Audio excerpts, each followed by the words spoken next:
The Speed of Boredom by Jon Cronshaw. I hold the yawn in my mouth and swallow the boredom.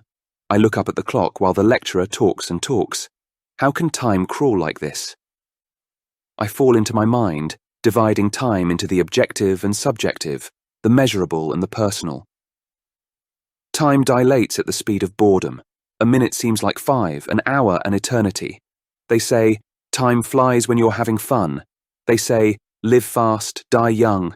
I say slow down, put your feet up, and make yourself a mug of warm milk. Live slow, live forever. I walk home and take the blandest route. There's no scenery, nothing of interest. The journey feels longer than it should.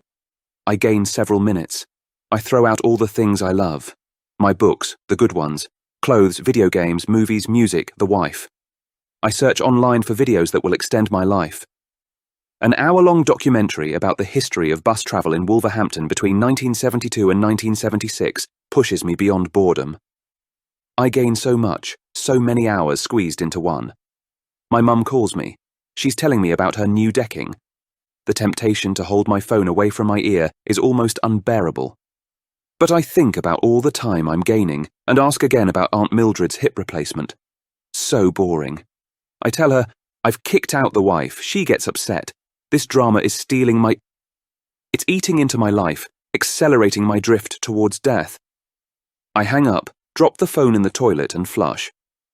The lights around the house cast interesting shadows on the walls. I take them out and flush them down the toilet as well.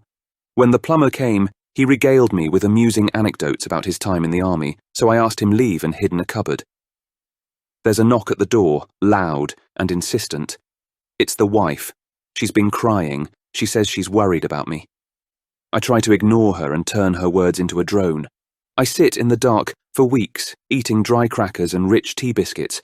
I read junk mail, copy the letters out into a notebook, catalogue their contents, and make an extensive archive. I watch a video on YouTube about Belgian politics.